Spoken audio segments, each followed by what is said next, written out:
That was the dumbest thing I ever heard. Hey, but if you cannot satisfy as the man, figure it out. They got all types of stuff. Please don't say nothing that she just said. No, it's that CTE you got acting up. Yeah, let's talk. They never ran out of soap. You want some hand sanitizer, but you're not washing your behind.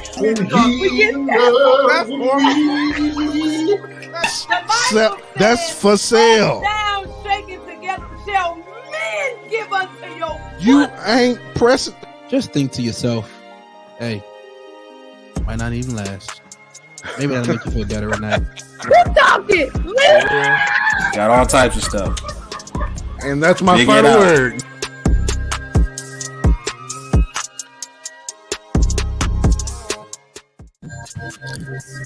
Family. What is going on, everybody? It's good to see y'all on another rendition of what we got going on here. We ain't gonna be too long with these intros because there's a lot of stuff that's happened in the last couple of days since we've last seen y'all that we need to talk about. Shouts out to the Amish people. What? Lee, is it going to be a Snapple every week now? I love it. If it's your signature, I love it. Okay. I need to give me something. It's mango madness. Yeah, I need to get something heavy to drink for tonight. Something heavy. Hi. It might not be that Hi, bad. Mommy. Hi, Lidora, Cecily Dora. I miss you. Hi, Tamia. We live tonight. We can't do it tomorrow because it's Good Friday. And we want to honor the Lord's Day and honor your time with family. We don't want to cut up like that on Good Friday because we're going to cut up. If y'all think we're not, you're Every time this mic turn on and we hop on this thing is an opportunity or a chance. It's a chance that we might say some stuff. That we might say some things. That's gonna make you react. So we feel better if we reacted on Thursday instead of reacting on Good Friday. Come on. We don't want to react on That's why we're here right now. We don't want to make a Good Friday a bad Friday. There you go. Tell them. let the people know. But what's going on, everybody? We're gonna go ahead and introduce everybody so we can get this thing started. Ladies first. All right. Hello. My name is Erica. I'm AKA Grace Girl. I do my very best to try to find space for Grace in the place. I'm happy to be here tonight. We don't have a couple of our co-hosts that are out enjoying family, doing family life. Our researcher, Faye, she's not here tonight. She's with Deacon Baby. And then we have Tim, who's out with family. I want to give a shout out to Tam and all the things. I'll repent on Good Friday. I'll cut up tonight, and then I'll be in sackcloth and ashes tomorrow night. Amen. But anyway, glad to be here tonight, y'all. Love y'all so much. What's up, everybody? My name is Lee. 3 letters, 2 of them are the same, and so excited about the shenanigans that will ensue on this programming. Go ahead, Joe. My name is Zoe, and usually I would show you guys the funniest thing that I've seen today, but I'm already going to be showing you guys a very interesting video, so I'm going to wait. And we're going to just go ahead and give Mama something to drink. I really think it's going to go in that thing, give me a glass out of the thing, and get Mommy my sparkling situation. We're gonna have communion. We're gonna have communion on this is on Holy Week. We need to bring the Lord to the table.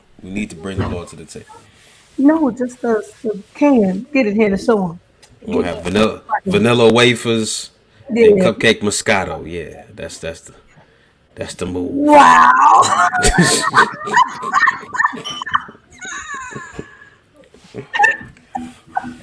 Lord, I'm that kind of night. Here you go. That kind of night.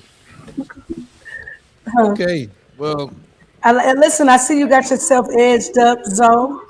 Oh yeah. So. Yeah, got edged up. Got the hair taken care of, so I'm not out here with the mop situation. So I got a little something going on right now. His hair nice, It's but looking his nice. toe broke. You got it. His toe is broke. Everybody, You broke your toe? he broke his toe. What was your toe? Broke his toe. I'm in You that was herb boots. dancing before the Lord like that? I'm in that herb boots. Yeah, it got real. It got real. It got real. But You we had all right though. all- We all right though. We all right though. We good. You had all your teen life. You want to break your nose for football and your fingers and all that. Now here you go, grown, breaking a toe. What? Hey, you know, sometimes you know what I say this. My toe was broke, but it was worth it. It was worth it. Let's I'll be all right. Let's go on. Let's move right on. now. Let's move Let's on. go right now. Let's move on. I mean, Let's go ahead and hop in. All right. Hey, look. All right. So the last time we came live, y'all, we pretty much kind of foreshadowed what we would be talking about today. And that is this whole conundrum that's going on with Bishop Dwight Reed and with Bishop Demetrius Senigal. Now, here's the thing.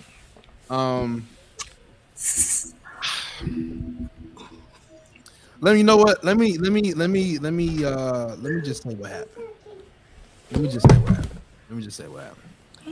So, for the people in the back that need a quick reminder or a quick hey AJ. this is how it works. This is bad. You understand? I'm gonna come in here and I'm gonna make my presence known. Okay, this is what happens. Hi, AJ. I love it. Hello. Hi AJ. She's There's not so many people that can come on the show and hijack it This is how it works. Okay. Okay. AJ is one of those people. She can come on and hijack that thing. All right, but here's what's going down. So let me for the people that need a refresher on what's going on. Let me give a refresher for what's going on. Yeah. Hi AJ. What's up? Yep, She's it's saying, Fonzo. she's saying Fonzo. Hey, Yeah. Fonzie. Hi AJ. Can you go back with your mommy? That's my niece, boy. Can you go back with your mommy, Avery? Gorgeous. No, you can't go back with your mommy. Nope. Yeah. She said That's no. what I'm talking about.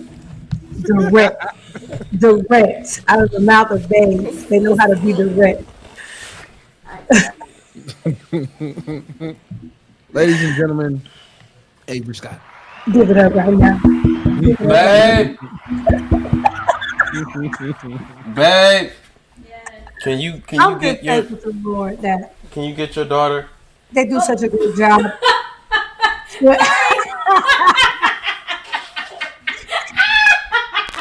We're so happy that we can entertain. I'm just glad she's blessed. Cup. Did she leave If my kids, I blessed don't her, know where her cup is. I don't know. She just had it. Oh, okay. Yeah. Sorry, my bad. We love you. We love you. If my baby's busting here, we have to turn the show off because they don't believe in wearing clothing after a certain time. So it's just My daughter was half dressed. Y'all saw the business half. Y'all saw the business half. Y'all. My kids are in the casual half regularly. So we just Yeah. don't really.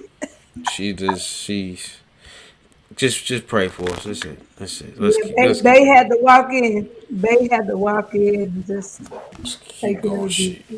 She opened the door by herself. She opened the door. She came in. Let herself and- in. Yeah, let herself in. Yeah, Yeah. because nothing is off limits to her right now. So. Listen. Yeah. I love All right. it. There it is. There it is. All right, so Love it. getting back to it. All right. So, for those of you that are new to this whole thing, let me give a rundown. A while ago, news broke of a bishop out of Iowa that is 63 years old marrying a member of his church that is 19 years old. It made national headlines. Everybody was talking about it. Everybody was asking questions. Everybody was poking business, trying to figure out what's going on. All right. As time progressed, a bishop by the name of Bishop Demetrius Senigal caught wind of it, and he has really taken the front of making it a big deal. Like he's kind of been saying, like, I'm a stand out against this. I want to press charges. We want to investigate this abuse. We can't allow this to happen in the church. Like he really went, he went there. And this has been going on for weeks. They've been going back and forth. Bishop Dwight Reed recently filed suit against Senigal for about $1.5 million, and basically said that he needs, if he does not stop doing what he's doing and stop saying the things that he's saying, they're gonna come after him for that paper. That's what he said. That is what he said. All right, so that is the rundown. All right, now let's fast forward to recent. Bishop Demetrius Senigal went up to Iowa yesterday. Well, I think he got there Tuesday, and he did his grand appearance yesterday. While he was up there, he did a press conference with local media. He did. He went to the local authorities, and to encourage them to investigate Bishop Dwight Reed based on the information that he has and based on the people that have all signed the petition. Okay? Right. So that's what he did yesterday. And then after he did said things, last night he held a church service for those that, in his words, I'm going to use his words, he held a church service for the victims of Christ's Apostolic Temple, to encourage them and to bring more awareness to the situation at hand. So that was yesterday. On Monday, when we went live, I told y'all that I wasn't with it. I told y'all that he's doing the most. And before we move into recent developments, let me pause real quick. Two things that I need to say. One, the views that I'm about to express and that we're about to express don't represent nobody but us. All right? That's it. These are views. Maybe. These are my views. Maybe. They don't represent nobody but us. Yeah. Maybe. That's number one. Number two, as I've said on Monday, I have no interest in putting out people's information to try to make something stick. So the information that I give, I'm going to be very discreet and vague about it. And if you don't like it, that's cool. I respect that, but that's what I'm giving you. I'm not dropping names. I'm not on that. Yes, Carly. Yes, Carly. Yes. Yes, Carly. Maybe it was his emotional support dog. We don't know. He ain't need emotional support when he was down there robbing the cradle. He didn't need emotional support when he was over there ranting on his father's birthday. He didn't need emotional support when he was gonna. You know what? Keep going. Keep going. I thought that was Senigal that brought the dog. It was, right? It was. Oh, it was Senigal. That's Tim. Oh, where's Carly? Tim, get off of your thing so Carly can post. What? Don't do that. Tim is over there representing. He's got family there. I won't Get off your. You know Carly be using this account, man. That's just selfish. That's just selfish. Carly, I'm sorry. You deserve better than that. Carly's today one. Today what?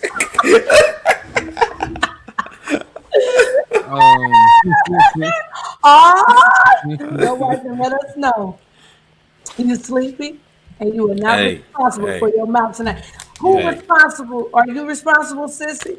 No, she's not responsible either. I'm holding her. I wanted to put that out there. I want to put that out there because I'm not trying to out nobody, and I'm trying to protect everybody involved. So, I'm not trying to out nobody. I ain't trying to protect everybody. Yeah, not everybody, but I Well, understand. put it like this: when I say protect, I'm talking about the people that are giving me information. Those are the people I'm trying to protect. All right, So here's the deal. Tim. The Hey Tim, information they went up. Check your statement. the information that I am giving is firsthand information. It is straight from the source. This is not he say she say. This is straight to me. You guys know that an interview was done a while ago, and so since then, information has been coming to me. Yeah, Uh, and I want to say that the information that I've been getting is not biased one way or another. So it's not like pro Senegal or pro Reed. Like this is just facts, and y'all can divulge it however you want to divulge it. But this is just straight. It is what it is. I see. I told y'all on Monday, I'm not a fan of what's going down, and that I think it's selfish, and that I think that he's doing the most. I also said last week, if my exact words were to Bishop Senigal, if you really cared, to pick up the phone. Those are my words. Here's where that's coming from. When all of this was hot, right? When all this stuff was going down, Bishop Senigal was having conference calls with people directly involved with this whole situation. Members, family, all of that. He was having conference calls with them. Okay. Hey, Tamia. We wasn't supposed to. Tamia. We would say. I remember when they titled it, "The Last Conversation We'll Have About These Individuals." I knew better because you know what? Foolishness don't know how to stop. It starts, and instead of just going like this, it's a climb to the Continue. ultimate ridiculousness. And Continue talking about your thing, so I can say what I said. Cause all I got to say is real simple. It's real simple. All I got to say. Oh no. It's real simple. Go ahead. Bishop Senigal was having conference calls with people directly involved to gain information. During these calls, and during his conversations with people, he offered services, right?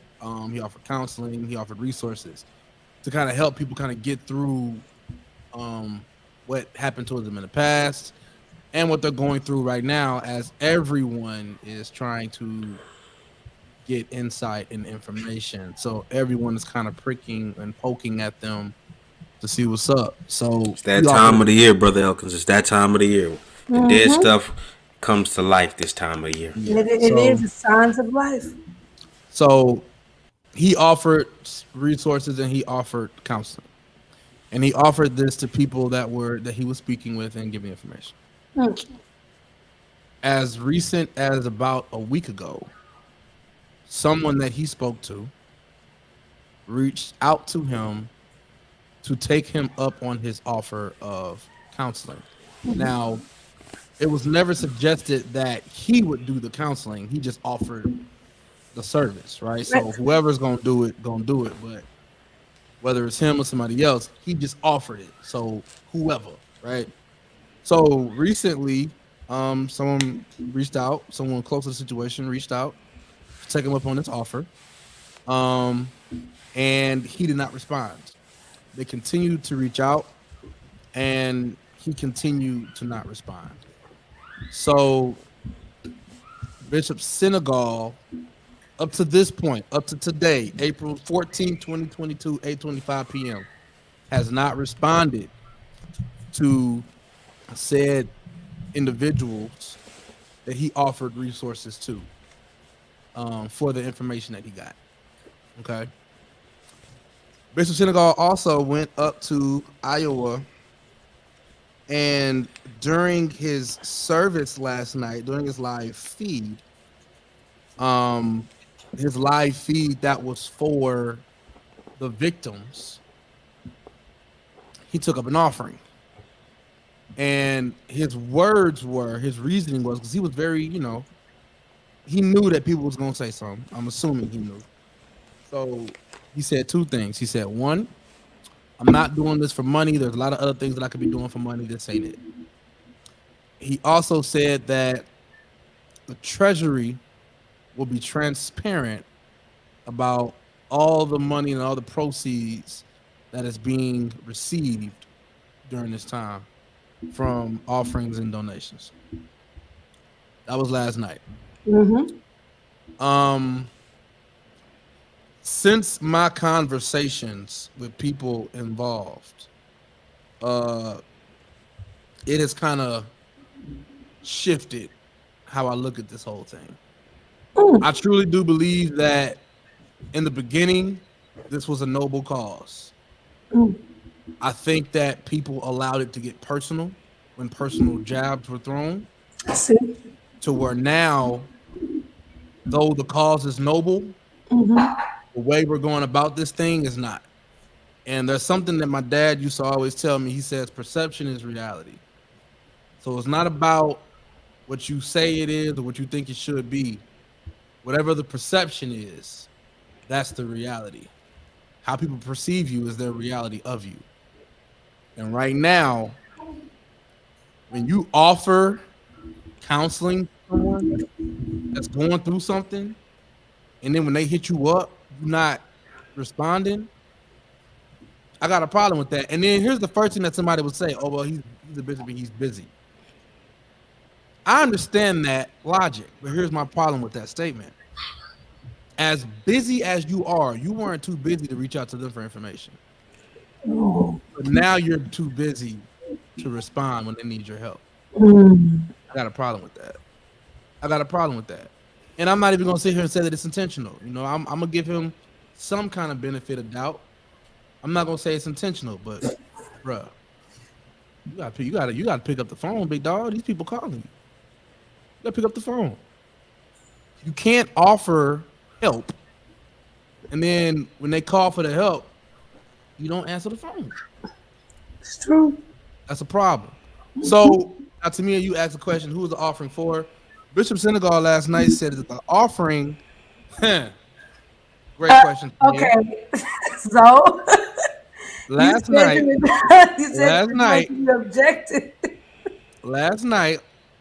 here's the exact words that he said. The offering and any donations that are received is for the financial support of him and his advocacy group in case they have to go to court. Because like I mentioned before, he's being sued for $1.5 million. So if they have to go to court. I didn't know that's what he said. That's what he said. He said, we may have to go to court. So he's telling them this money is for my potential legal fees. He said straight up, we may have to go to court. And if we do, we're going to need your financial support. No, to me, it don't go. I'll pull it up. To me, it don't go. I got receipts now. I'll pull it up now. I ain't. That's a problem for two reasons. Number one, you came to a community to help a community, and you're saying they're basically going to pay your legal fees if you have to go to court. And the other thing is, if you don't have to go to court, then what happens to the money? He's already told you it's for me and my advocacy team. So we just gonna have a fellowship banquet. I mean, what are we doing?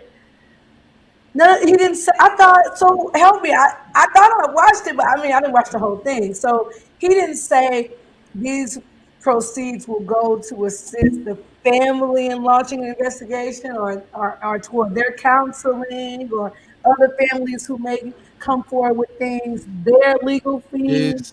His exact words last night during the live feed. I'm about to pull it up right now so you guys can see it. His exact words were, quote, we may have to go to court. And if so, we will need your financial support. His exact words. Wow. Mind you, going to court for a dispute that had nothing to do with you. Exactly.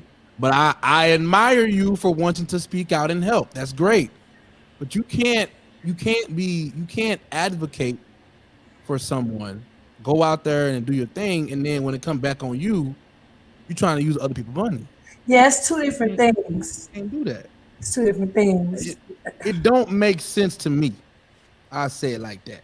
It don't make sense to me. But I'm about to pull this joint up though. I'm so looking for it. Lee, while he's searching for the clip, there are those of us that want to know your thoughts. I'm one of them. One thought, not Okay, thoughts, just one. not plural, Whoa. just one. Singular. Okay. There was a song a couple years ago. Just came out. It was a spoof, really. Right around the time that we killed Osama bin Laden, and It's a long day. and there was a line in the song.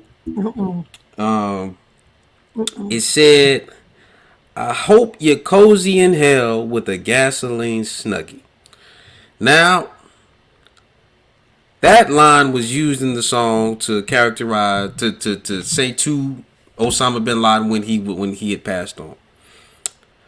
Now, I don't share those views to Osama bin Laden because I don't know where he is. I don't have a heaven and hell to put him in. However,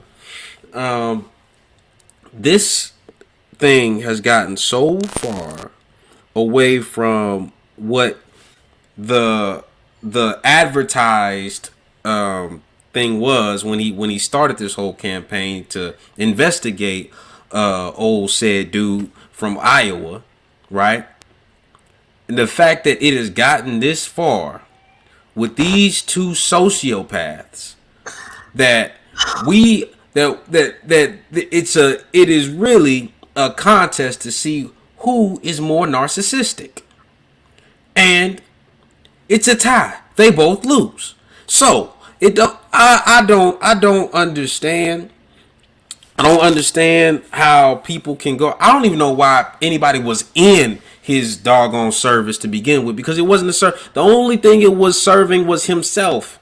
It was not serving Jordan. It wasn't serving the greater public. It wasn't serving the kids who are currently in his school now. It wasn't serving the greater good. It was only serving him and his legal fees.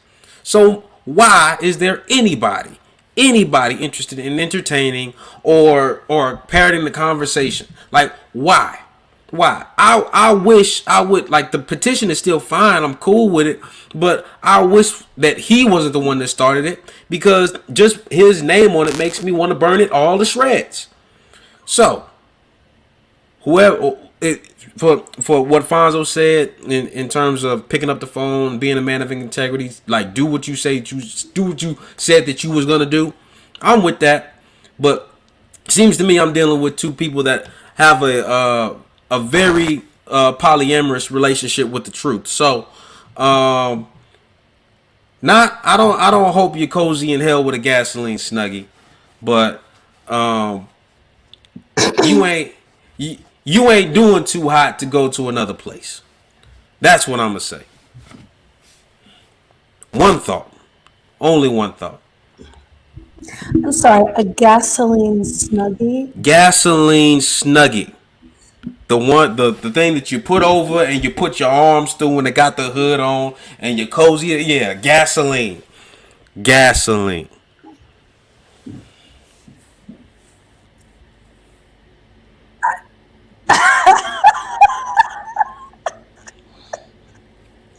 Okay.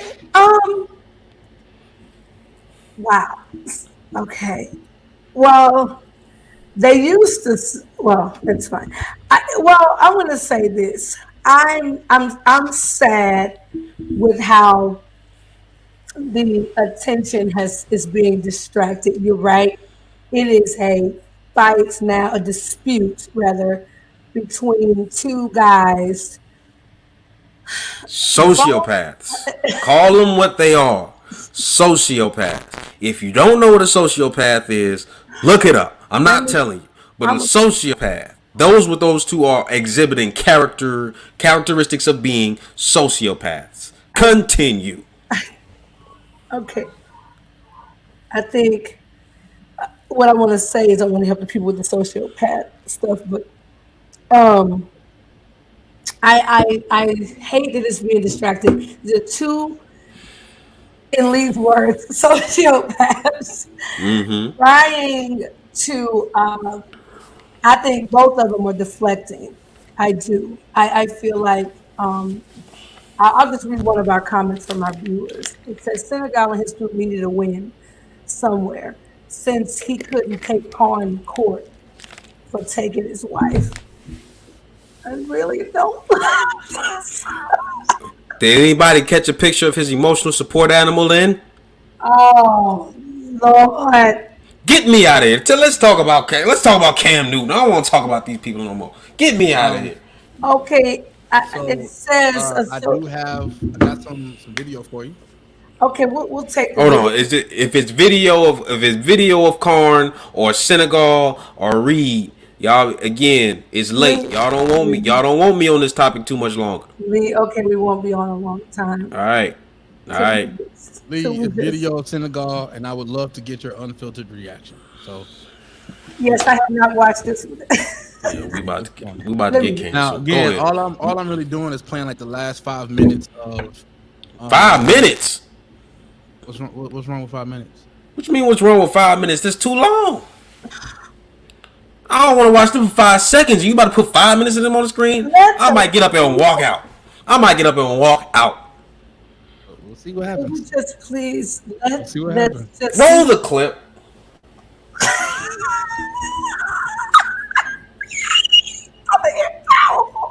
Oh Lord. You all will need to call and find out if they intend to continue supporting where an obvious abuse of power has been used. Your voice is far more powerful than the entities.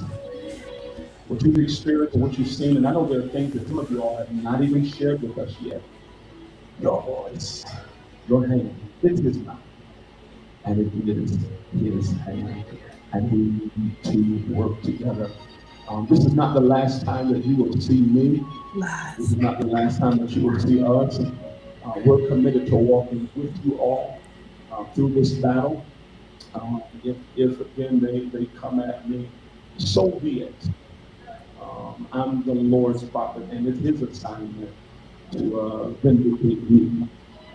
Old Saints Mother Weed sang in the church growing up, if I die, let me die. If I fear the Lord. It is better to be divided by truth than united in a lie. Peace is not always the immediate goal, though it may be the ultimate objective. Jesus said, think not that I'm come to peace. He said, but I come to sword. What's the sword between? The sword is between righteousness and unrighteousness. And as hard as I know, as it has been for so many of you all who again, this has been family for you. Some of your biological families still stay. The strength of the Lord will guide you through that space. I want to challenge you to guard your heart and not allow bitterness to sit in, to creep in this space.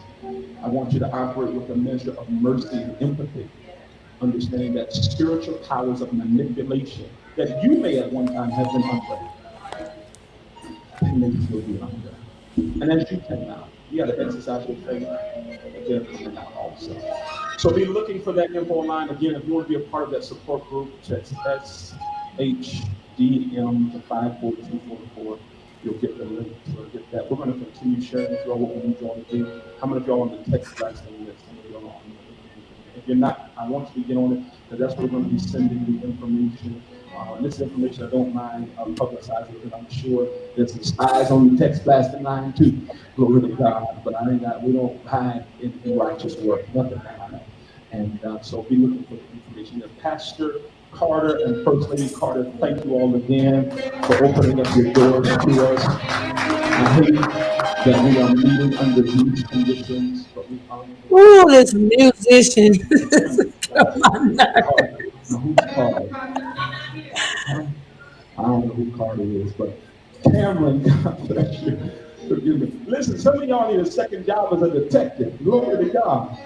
Y'all been locating and finding and searching all over the house. All over. I wasn't trying to point out, man of God, don't point your finger now. Sit down. You know, put the word down. But so many of you all don't forget you all. Lies have been told, and you all have sent to me his proof that was not a lie. And so I appreciate you all. If this comes to a legal battle, again, we'll need your financial support to fight that battle. This is not my battle. And if it becomes that, we'll need your financial support to do that. See? I said I was going to stay calm. Please come back. All of the expenditure that will happen if it comes to that. I will need your help to fight this battle for you, as this is not my battle. Y'all hear that? Y'all hear that foolishness? Again, I'm going to need your help fighting this battle. This is not my battle. Amen.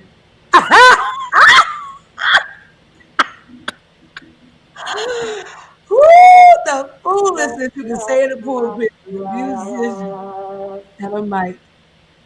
Wow. He made him laugh. It was textbook. He made him laugh.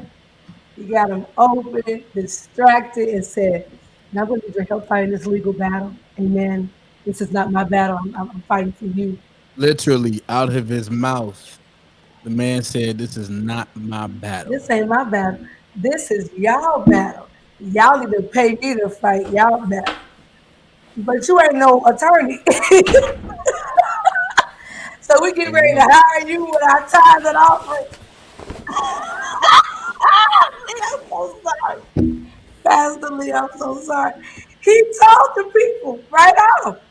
It ain't my battle, but I'm gonna drive halfway across the country to fight it, though. And you know what really it ticks me off the whole time, right? First off, I'm with you. The musician, it really just grinds my gears. But the whole time, like, he's over there talking, he's trying to be charismatic, trying to be on the thing, and all the while he's just a walking contradiction because he's like, don't let bitterness come to your heart.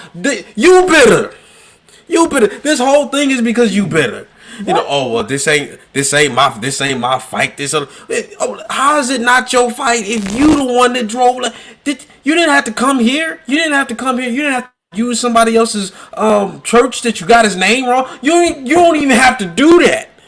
Like, why?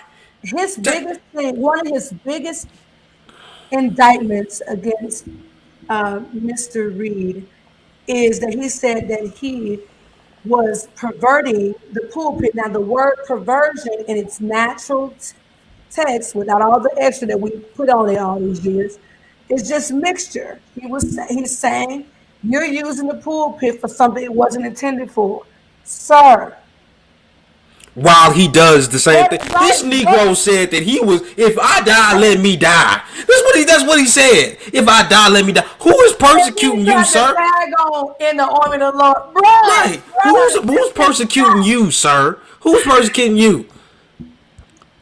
We got Christians overseas that are meeting in the basements of warehouses because they can't practice their faith openly, while you go in and make a mockery of it. Like, this should really grind like believers, like born again believers.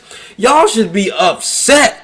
Like he should be scared to show himself in a church anymore. Like, Senigal should be afraid, because how you gonna go with the same banner it's the same thing that I believe in, and twist it at just as much as Reed is twisted? You do the same thing in the same place with the same people. How sick can you be? How sick you did a service for the same people that you said was manipulated, that are weak, you did a same thing, and then you gonna call yourself better than Reed? Both of y'all share a cell, and I hope you cozy with a gasoline snuggie. You said you didn't. I'm not. Well, I hope you're cozy. I didn't say the other part, but I hope you're cozy. Get me out of it. Why am I still talking about this? Why are we talking about Cam? Play the footage of Cam Newton. I am so sick of this, man. So sick of this. What really gets me about this whole thing is when the man says, if we go to court, we're going to need your financial support because this is not my battle. And when you look at the lawsuit, it's his name on it. To me, a Senegal ain't got the testicular fortitude to come after us. I promise you. I promise you. He don't. Okay, I think we need to all just step back. Look, he don't. He don't. I'm sorry. What he gonna come after? What he gonna come after for replaying what he said? I'm sorry. He was live. It's public domain now. For those of you who, it's public domain. I'm sorry. This man, he just said. You know what? I'm gonna put myself on mute because y'all got my wife over here calling my name. I know what it is. What it is. Soraya, I wanted to just connect everyone with the testicular fortitude. It's another word for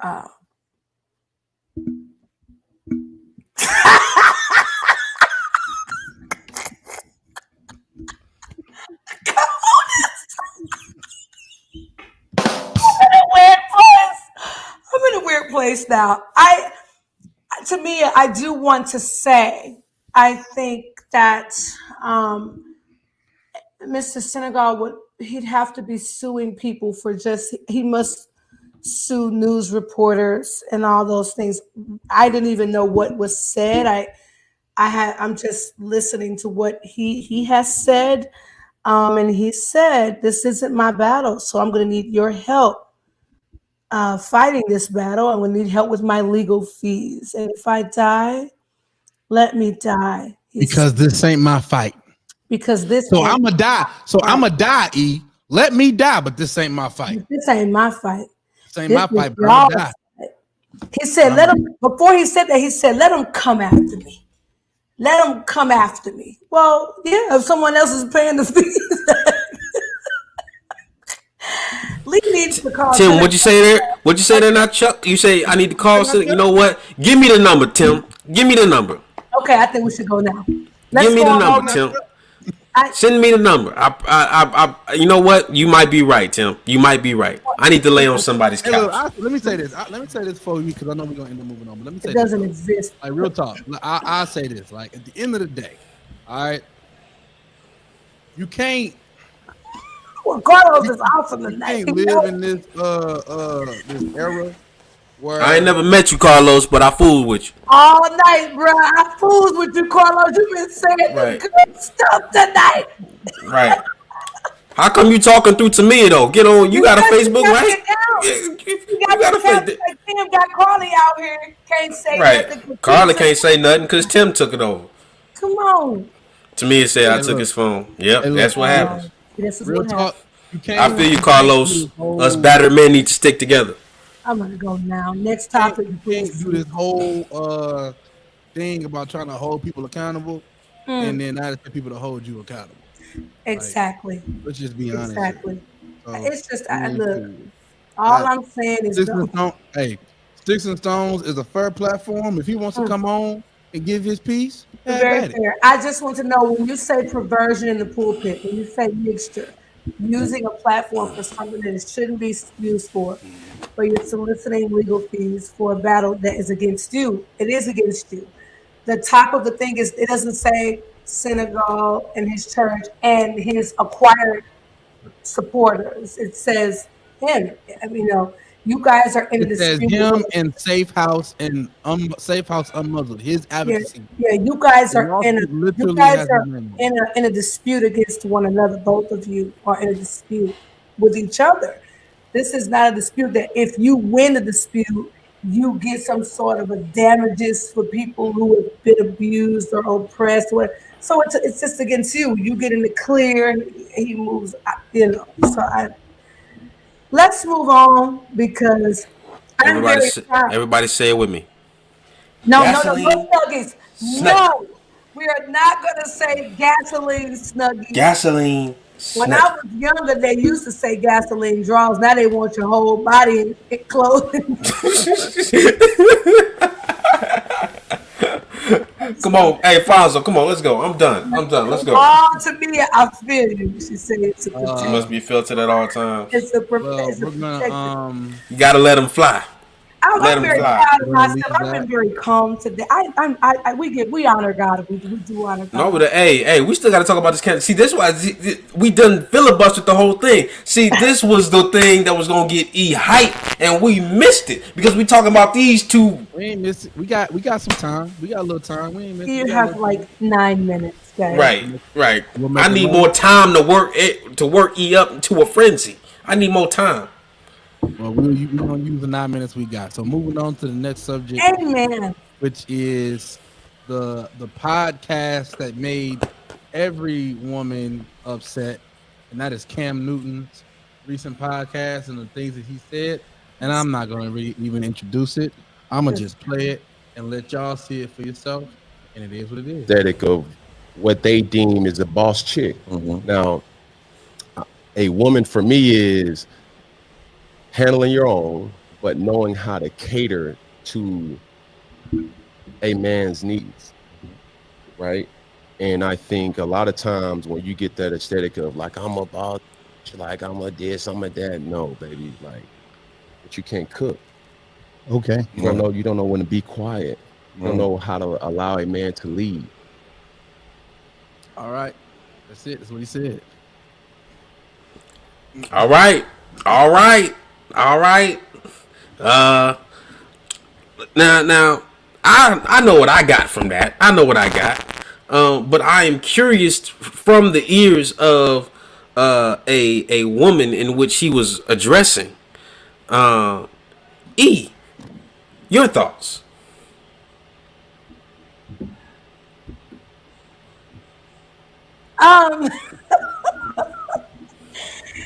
Cam Newton is in these type of discussions. He has always been very controversial. I think it was a few years back. He came on and said he kind of made a mockery of a female reporter. She was talking about running routes in the league, and he laughed and said, "I find it so funny when women talk about routes," and it was really dismissive and weird, and now he's talking about this, and I don't think that Cam Newton has fully committed to any woman ever in his life. And so this idea of what a woman is for him, no one cares about. I want to say when a man is dressed like Woody from Toy Story, be careful with how much weight you give to his commentary on relationships when a grown man is dressed that way. This did not upset me because I think that him saying you can't cook and you don't know how to be quiet and let a man lead, are those the reasons? Are those the things that have kept you from committing to the women and the many children that you've had and not committed to their mothers? When asked before, why haven't you married your children's moms? He says that's a great question. The thing is that person I was while we were having children together, I couldn't be the best husband. I wasn't prepared to be a husband then. How long have you been married now? I don't think he's married at all. Okay, I just wanted to ask for a friend. So he never He's never committed to anyone in his life. So is he saying that the women that he's having babies by, they're good to make babies with, but they can't cook? I don't know. Why are you making babies with a woman that can't cook? How she gonna feed your kids? Or maybe I guess y'all gonna eat out every day. That wasn't part of the prerequisites. That wasn't part. We missed that part of the entrance exam. But continue. Oh, I didn't know. Okay, so it's fine for her not to know how to cook, but she's got to find a creative way to feed your kids. And then, as long as she allows you to lead her to the bedroom, that's the only way you need to go. You don't want to lead her in a committed relationship. I'm just asking for a friend. Again, he's dressed like Woody's Roundup. I don't care. I don't care. Okay, here we go. I think he's misinformed. Hey yo, bet money. Every time I see Cam Newton now, I'm gonna think of Woody's Roundup. That's all. I see him and I want to say, "Where's Jesse?" I don't know where we are. So yeah, he's the rootinest, tootinest cowboy, and wow. Oh, she's an idiot. So that happens. I mean, yeah, when a grown man has a scar tied around his neck, that cowboy hat, you just have to nod and say, yeah, we got another one, boys. I'm not going to. It didn't hurt me at all. It did not upset me one bit. It didn't. I think, yeah, no. All right, so you want to take the affirmative on this one? You want to take the affirmative, or you want to just play devil's advocate? I can do either or. You just let me know if I want to jump in, jump out. I can do both of them. So you let me know what position I'm taking. All I'm gonna really say, is I don't like how he said it. Oh Lord. You did this. You did this same thing with Will Smith. What are you talking about, man? I don't like how he said it. Y'all get Zoe out of here. But I get what he said. Where he lost me was when he said, you know how to cook, you'll know how to be quiet. That's when he lost me, because it's very aggressive. Like that's very, you gotta, as Lee would say, you gotta have some testicular fortitude to say some things like that. I'm sorry, you said you understood him to that point. What did you understand about what he was saying before he said those idiotic things?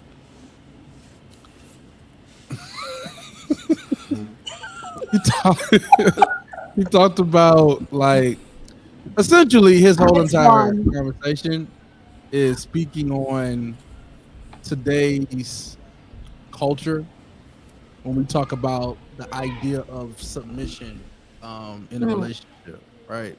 That's essentially what he was talking about. And submission in today's modern relationship, you really don't, it's really not a thing for real. Not to say that everybody don't do it. Not what I'm saying. I'm not being absolute here. I'm just being general. Okay. For the most part, you don't see it in a lot of relationships. Now, when I speak on this, I am only talking about relationships in our culture, right? Because I don't know about none of that. Elgin, you right, I don't. And I don't think he's talking about Cam Newton. He's talking about this guy. He's talking about Cam Newton. Woody's Roundup. He's the ruthless cowboy in the wild west. Woody's Roundup. Y'all ain't no good. Y'all ain't no good. You're talking about this character. Nah, I mean, essentially, like that's really what the conversation's about. Now, the problem is the way you did it in a very senile way when you talk about you don't know how to be quiet. That's not, I mean, that's whatever. And I'll also say this too, if we're gonna be honest. Cam Newton, throughout his career in the NFL, has made over $100 million. So Cam Newton can afford to have essentially whatever kind of relationship he wants because he doesn't have to be with a woman that's helping with anything in the house, financially at least. Like it doesn't have to be a dual working household. But he didn't critique finances. He Yeah, he critiqued didn't. a woman's ability to cook and a woman's ability to be quiet. That's what he critiqued. Continue. In the beginning of his argument, he made the statement of everybody is making big on the concept of being a boss chick. That's what he said, right? And then in that argument, he came against it and saying like, yeah, you a boss chick, but you don't know how to cook. You don't know how to be quiet. You don't know how to allow a man to lead, right? That was the root of his argument. Like he's kind of coming against this whole concept of what we call in culture as the quote unquote boss chick. So at least that's how I took it, right? I took it as him coming against or speaking out against that whole mantra. In today's culture, that concept of being a boss, that's what's celebrated amongst in that culture of women. Like being that boss chick is something that's being celebrated. So it's not necessarily a bad thing. That's what a lot of people aspire to be. Like from what they see on social media, from what they see on, different cultural whatever. Like that's Brother what Elkins was full of. Brother Elkins, I'm rocking with you up until this last comment when you say slave mentality. I don't believe now. This is not me advocating for this because I have not yet given my opinion, but I don't believe he was coming from the mentality of a domineering point of view. I think he was coming from the mentality of doing what complements your partner. Therefore, so he himself is the breadwinner of most households. I would venture to say, and then somebody who was with the breadwinner would have to do something that he himself is not doing. So like, how are you complementing what he's already doing? I think that is the perspective that he is coming from, not the shut up and cook for me. I don't believe that that's what he's coming from. Well, let me say this. If he wasn't coming from that way, he blew it. He really came off in the way that Brother Elvis is saying, because he said this comment about, he didn't use the word compliment, right? He didn't use the word compliment your man. He used the word cater to your man. That's what he said. He used that phrase. He cater, said you don't know how to cater to your man. And catering and serving and all those things, those are all, that's kind of the context in which he's saying that you don't know how to serve your man. Because he didn't say compliment your partner. He didn't say, or compliment your man or whatever he's saying. He said you don't know how to cater to your man. And I think this idea of catering to your man is it's the servant slave thing that I feel that I feel like he was going. He may not have meant to do that. If he meant compliment your man or your partner, but we can say cater without the connotation of slaves, right? Because if I say, hey, I'm going to cater to this person, I'm going to cater to, that doesn't mean I'm going to be subservient and consider myself that person's property. That word cater, that word. I mean, we usually catering. We call catering, right? We call catering is a task in which you serve another person, right? Yeah, but we don't really use it in a positive context. Do you agree with that? When we're saying someone's catering to someone, I don't think it has a negative or positive connotation. If I say you're a caterer, that's not that. Of course, it's got more than one meaning, of course. But I mean, if we use it in the context of catering to someone, we often don't use that. That's not usually in a positive. Mama Elkins is over it. Both of the Elkins, my God, what is going on in there? You know what? We gonna have y'all on. And y'all can talk about Cam Newton. But anyways, listen, what I'm saying is he that usually when somebody's saying they're catering to that person, I'm just saying. Not in a way when you hire a caterer, but if you're saying someone's catering to someone, we often don't use that in a positive connotation. I'll say the first time I heard it positive and people started accepting it was when Destiny's Child created a song entitled Cater to You. It was back when I wasn't supposed to be listening to secular music and I would sneak and do that. But yeah. Sorry, Mom. There's that. Hi, Mom. But I want to say, before that, you say, you know what? Well, she's catering to this, or she's catering to this guy, or she was catering to her boss, or she's usually we don't use it that way. So I feel like when he was saying cater, you don't know how to cater to your man, he might not have meant to use that word, but I think that word was incendiary for what he said after it. When he said, all right, man, and you don't know how to cook and be quiet, that sounds like get barefoot and get in the kitchen. let's rock with that though. Let's rock with that. That's all I'm saying. Let's rock with that. With that. Now again, he might not have meant it, but he said it. So now you have to take the connotation whatever way you take it, right? That's true. So he says you don't know how to cater to your man. I see. You want to be a boss chick, but you can't. Now let's define what is the connotation of boss chick. You tell me, what is the connotation? That's a good question, and I'm gonna say this: when he said those words, because I didn't know where he was going, and when he said, he kind of used stuff with his voice, like, yeah, I'm a boss chick or whatever. I did get irritated with that, not because I was offended, but I was like, we do hear a lot of that, and a lot of the connotation under that is ridiculous. It's this mindset of, I don't need nobody, I do, and I'm not a fan of this, right? The way that it's being promoted. I'm a fan of women and everybody, but I'm gonna say women, because I'm talking about women. I'm a fan of women doing their very best to succeed in life, whether married, single, dating, whatever you're doing, being your best self, working hard to go after your dreams and your goals. I think that's phenomenal. But I think there is a push for this whole, hey, I don't need no man.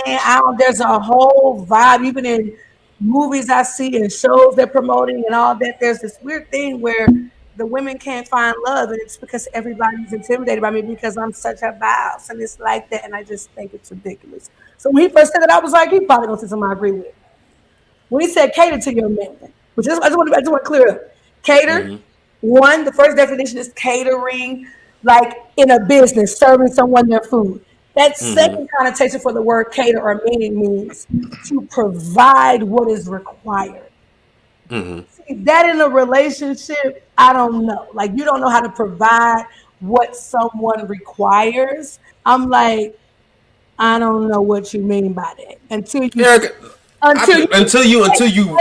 qualifies it by saying, be quiet and go cook. That's when I was like, oh, so that's what's required? Ew.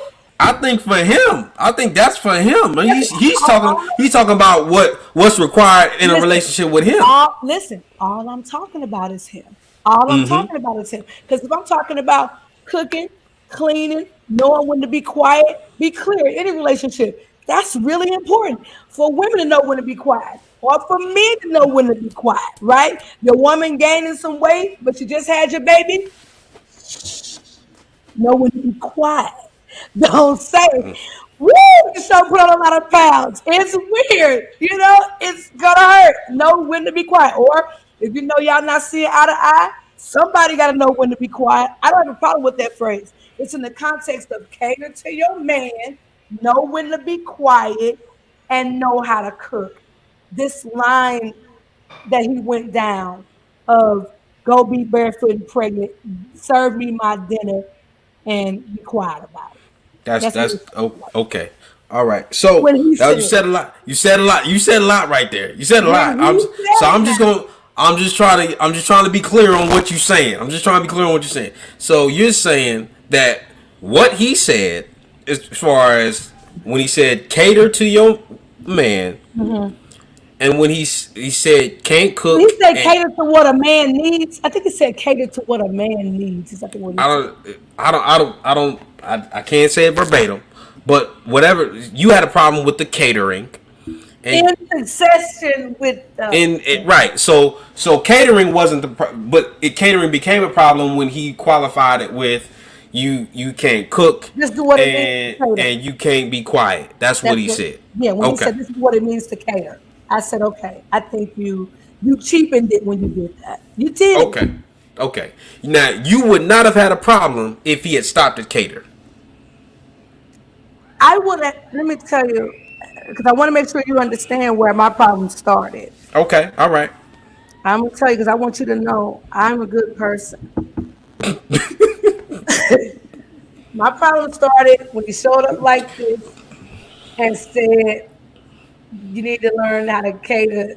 When he said, "You need the aesthetic of boss baby, a woman, and you need to learn how to cater to your man, but you don't know how to cook and you don't know how to." Be quiet. Right there, I said, it's the scarf, it's the hat, it's the fact that you got 7 babies and you ain't committed to nobody. You don't get to have any of the women who dropped it off in, been a woman, have they been a boss to you enough for you to sleep with and diss out of them and wipe them off like a rag and not commit to them? All right, well, in essence, what you're saying is all the women you've been with, or whatever woman you've been with 7 times or whatever, she ain't worthy. She is. What are we saying? Now, are we gonna assume that he is the decision maker in the failed relationship? Maybe they don't want to be with him. That. Well, they asked him. Why didn't you marry? And he said, I'm not a good husband. I wouldn't be a good husband. He says. Well, maybe again his language suggests that he's in control of something that he's inherently not, because it takes 2 to tango. Like he can say, well, I'm not a good husband to us, like to a question, but what if in reality he can't get married because they don't want to be with him anyway, like they just wanted to knock him up for alimony. Oh, well, yeah. I mean that we live in a world where that's a possibility, you know. So I'm not gonna, you know, assume that he's in control of all of that, because I think women are a little bit smarter than that. Anyways, of course, but you know. So this goes back to the statement that that Sister Elkin said, don't nobody want to marry that clown. Nobody want to marry that clown. I agree. Nobody wants to marry him. I don't know. But I think that a few women want to knock him up. I'm sorry. That's what I think. What I want to say is, you say maybe somebody don't want to marry him. They might just want to. What you say? They might just want to get him for his money or something. Yeah, look at Brittany Renner, right? Look at Brittany Renner with PJ Washington. Got pregnant by him, had the baby. Don't want nothing to do with him. Don't want nothing to do with PJ. But she gets, what was it, like $40,000 a month? Mm-hmm. She gets $40,000 a month in child support. Oh, but when you're married. When you marry, you ain't gotta worry about all that. You ain't even talking about dollars and figures. You taught me this last week. I wasn't even paying attention. You brought it up in a weird way, but I never forgot it, even though it was just a week ago. You said when you're married to somebody wealthy and you're divorced, it ain't no need to be sad. Married, look, once you're married, you don't have to be sad ever again in your life. That's true. Now that's true. If you got $40,000 a month, you get married, you get all the thousands a month because you're married. You split, you get half. So you you're right. That is some math for you. But I think that for her, it is more expensive. Hear what I'm saying? It's more expensive to lose the title of her singleness. Like, it's a difference between being single and being divorced. Okay? There is a difference. Mm-hmm. You walk through life, if you are single, a certain way, being divorced is a different title and a different designation. Therefore, like men look at you differently, and as a woman. So a lot of women, or not a lot of women, but for her, because she has advertised and, dare I say, monetized her status in terms of being single, you know, it cost her opportunity cost is too high to marry. Okay. Because PJ Washington, although he's a basketball player, he's not a household name basketball player. Like he ain't LeBron James, or he's not, you know, he's not on. So PJ could be out the league tomorrow, right? But she still she had a conversation with Jackson State's football team. She said her DMs look like a Nike store. She got blue checks everywhere, right? She got verified people all in her DMs, like what you doing, all the type of stuff. That's what she said. You can look it up. That's what she said. So that's why I believe her thing was never to marry. It was to, again, if I'm with this guy, I can have his baby, and that supplement my income, but I'm never gonna be with that. I don't think she's really even trying to be in a committed relationship, which a lot of girls are not trying to be in committed relationships. They just want to like maximize the opportunity. So they want to be a boss chick. You're right, but I know what this is. But most women. Now I'm gonna stand up for women now. Like y'all want me to stand up? Let me stand up for you. All right, I got it. All right. Okay. Most women. All right. If we're talking about boss chicks, okay, most women do not depend on the social mobility that Brittany Renner did when she had PJ Washington's baby. They don't depend on that. Black women are one of the most educated socioeconomic groups in the world. Okay, black women got more degrees than the thermometer. But the problem is with the degrees, there's a sacrifice that comes with it, because black men like women outnumber men in education.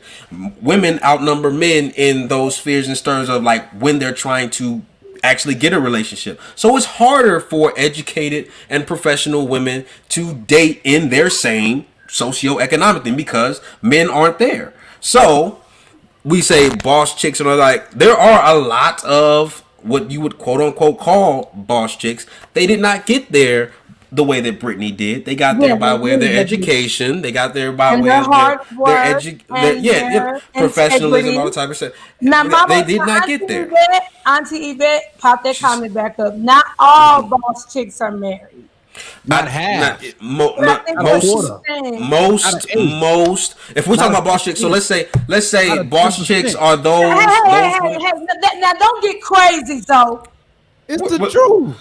Hold on. Boss chicks that are married, but not all of them. I ain't said they not. There are some. He said most of them are. Did he say most of them are not? Down and said not an eighth, not a sixth, not an eighth. Nah, I ain't gonna say. I don't like that. I give you about 10%. What? Are you crazy? 90% of the women in your life is boss chicks, single or married, and they all ain't married. I just said that. I said that right. Not all of them are single, not all of them are married, but boss chicks. In my life specifically, it's about 50-50. You know what? I'm gonna. Thank you. I know what you want to do.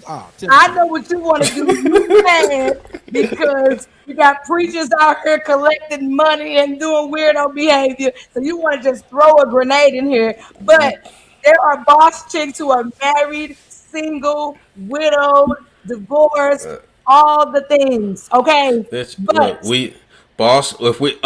I'm going to qualify and define our terms when we say boss. Please, because there's a lot of people that consider themselves boss chicks, and this is not about you. Okay, this is not. This is not about. This is not about. Look, hold on. Say Lee ain't Soraya a boss chick? What? What are you talking about? Like, what is it? What are you talking about, Sister Harper? What is that? No, what she's saying is her argument was, she not an argument. She had made a statement saying boss chicks are married. I said not all of them are married. Now I'm not saying right. So I think she's saying Lee ain't so right. You know, she married, she a boss chick, absolutely. Yes, you're right. I The thing think, with that hey, Zoe, because Zoe was trying to say, not a 16th, not an 8th, not I think you I'm need to be gonna clear say, on the boss look, chick. I'm gonna say again. Let's define our terms now. I'm gonna look it If you up want to talk right about, now. if you want to talk about Soraya, okay. If you want to talk about Soraya, I'm gonna say this, Somebody. and I am not boasting, I'm not bragging, but she wasn't the boss before she met me. All right, that's. Then let's keep going in terms of defining what boss Wait a chicks minute, are in terms of hold on, let's wait a let's keep I going in didn't terms of hear like. you. All right, Excuse hey, me, I didn't I hear can you say, say I it. can. Hey, I can say a lot for the people in the back, all right? What did you She say?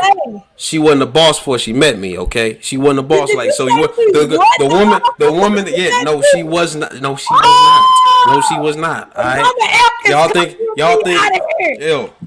Why Mama, hey, you can quote me on Mama, this. You can quote me on this. come get Why me out of here you can right quote me now. on this. I want Mama You don't get the Michelle, I relation want you Mama don't get the Elkins, I want relationship, you Auntie don't get the Margaret. spouse, you don't get the wife you want, you get the wife you earn, you get the wife you work on. I worked on this. I manifested this. I don't know, y'all can call her a boss all you wanted to, but I'm just saying I manifested this. Okay, so what y'all see and what y'all think is we work on and we continue to work on. All right, in 10 years, y'all still ain't gonna be able to recognize who she is. All right, now let's keep going with You think you finna no, you gonna what? take that back right now. What? Mariah was a boss when she met you, boo. No, she Be wasn't. clear. No, she wasn't. How No, you she wasn't. figure? We gotta look it Huh? up then. Look Hi, it up. mama. Look it up. Look it up.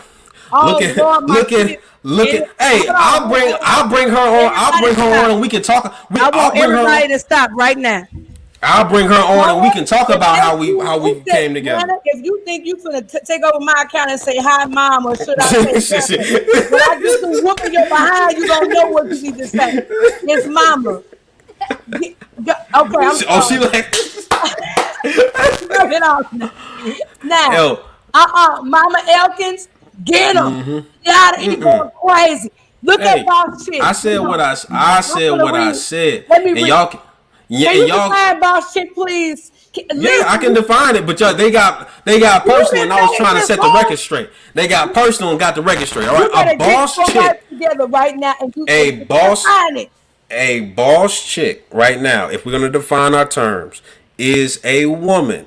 We are defining woman as an adult human female in this argument. Okay. A woman that is by not by necessity, not by necessity dependent, right?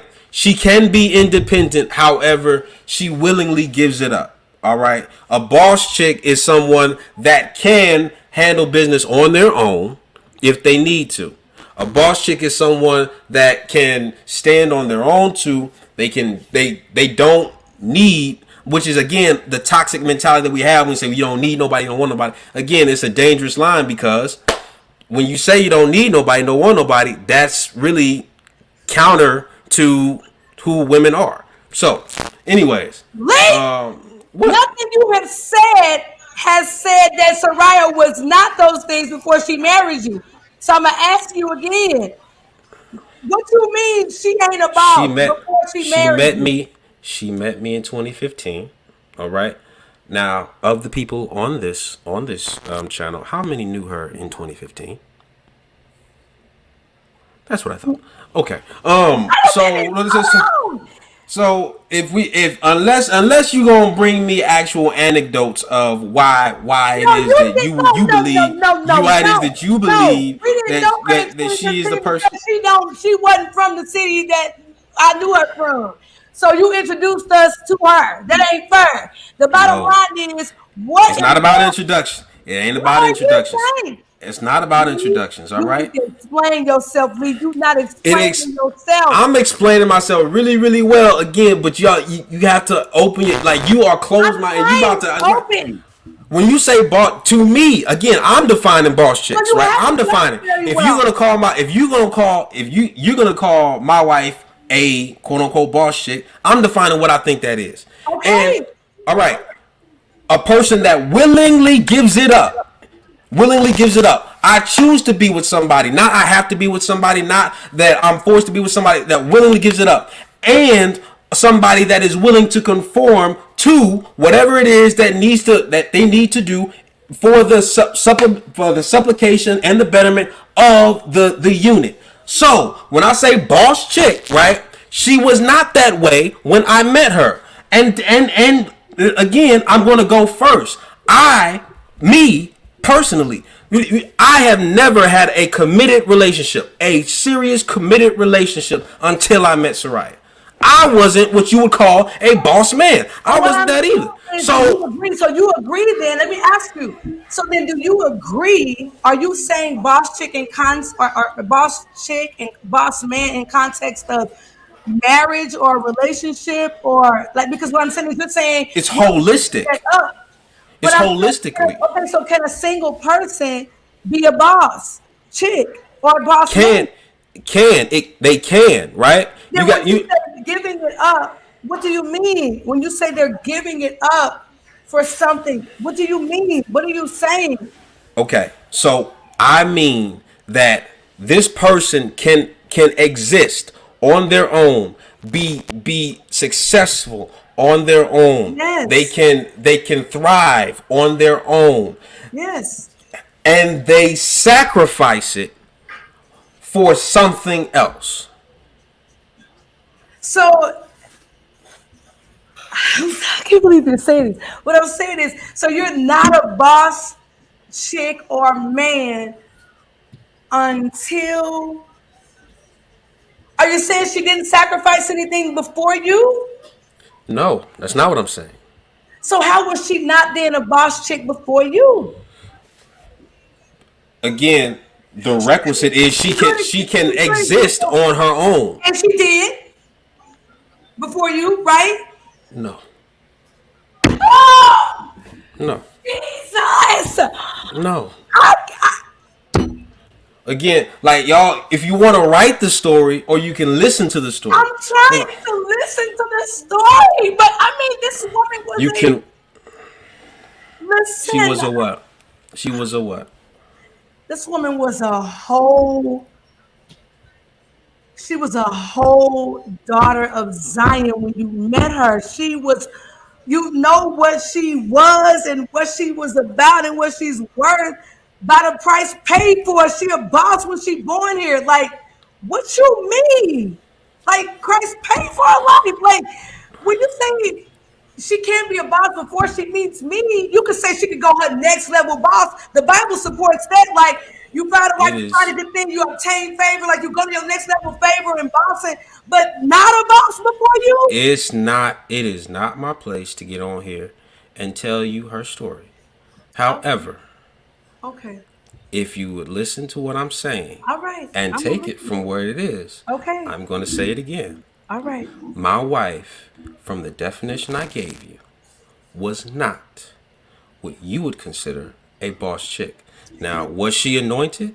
Yes. But based on the things you named, is what I asked you to name it, and I'm saying right. And I said, you have the ability to exist on your own.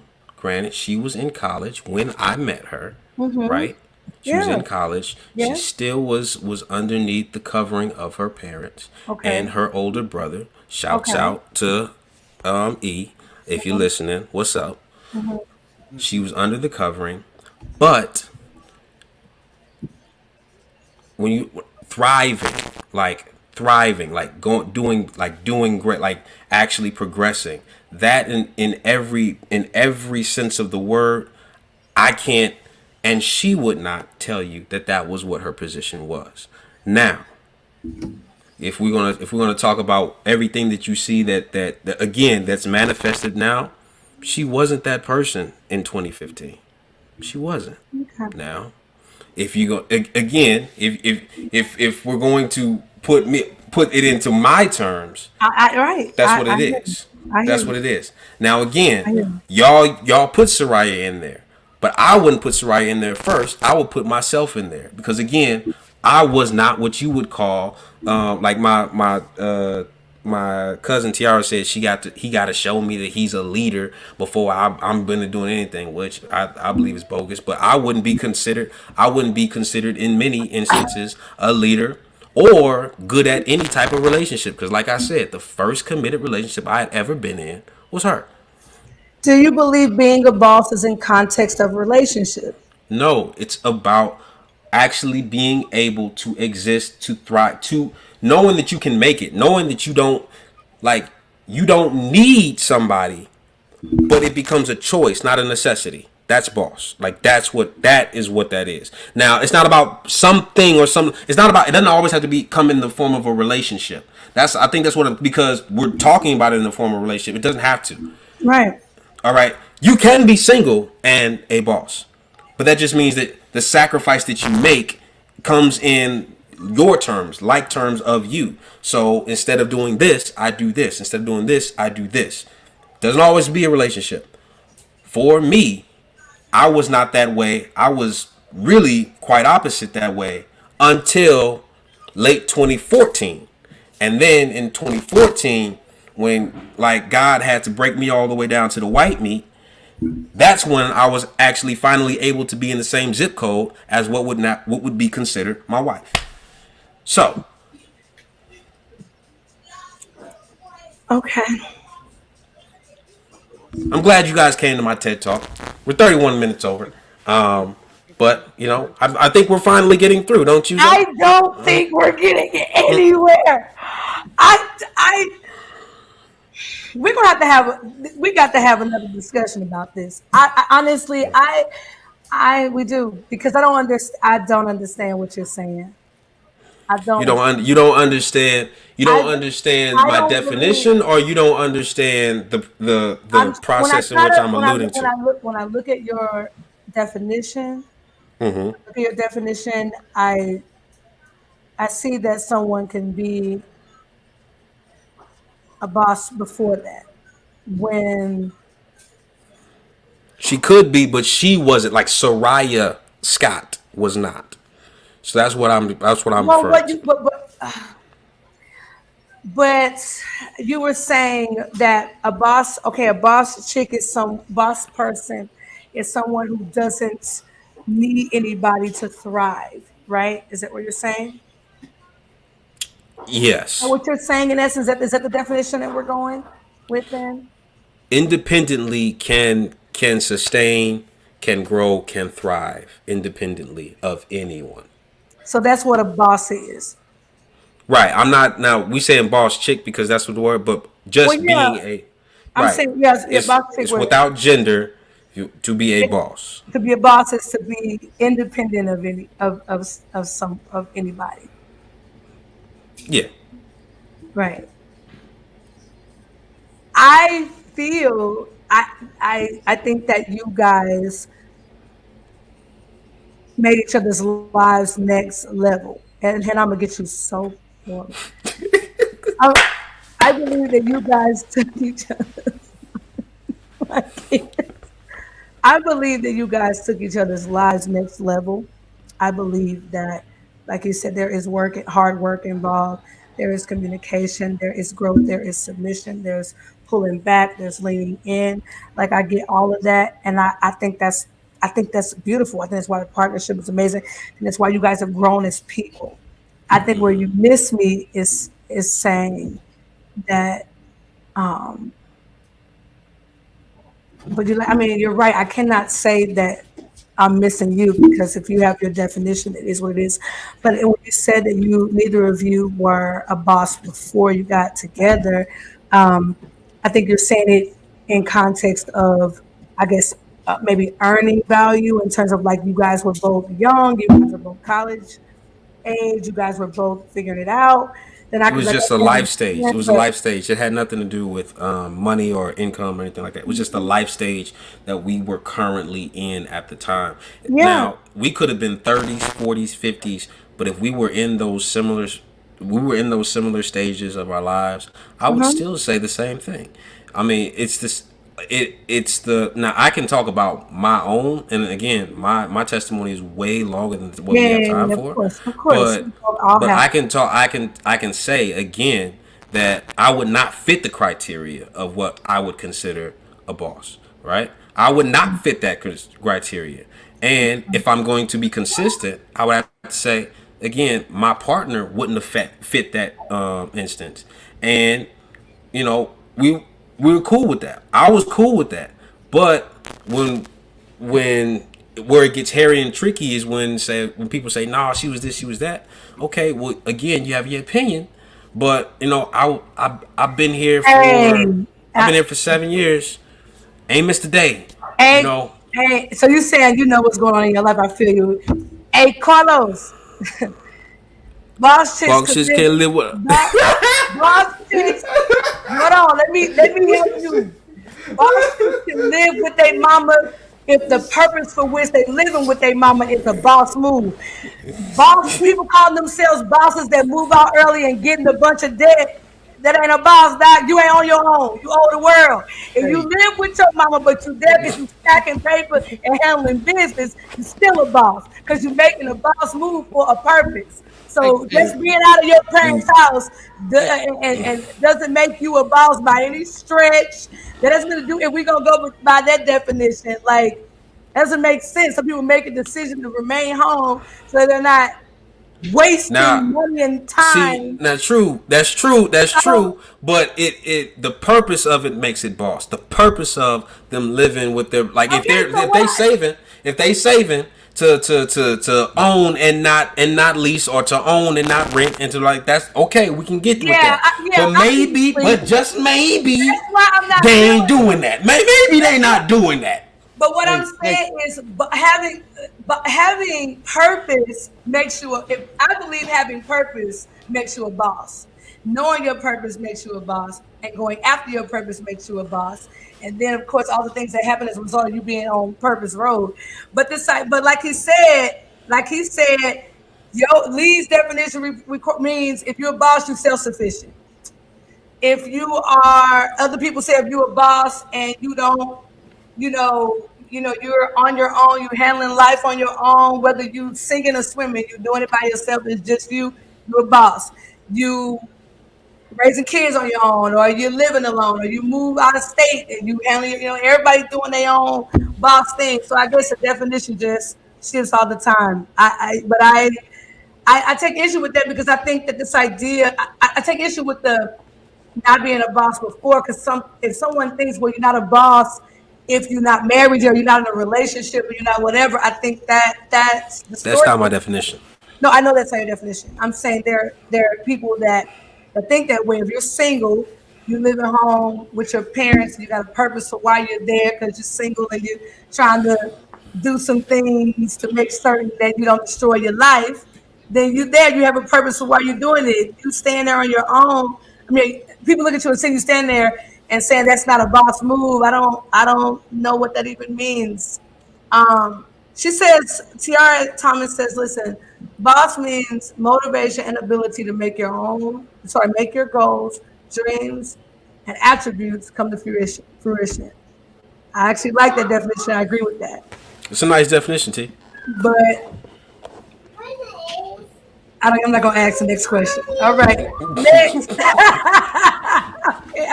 All right. 7:39. Hey, Carlos, there are people playing PlayStations for like making a lot of money. A lot of money. Out here, got folks watching the PlayStation on YouTube making millions of dollars, bro.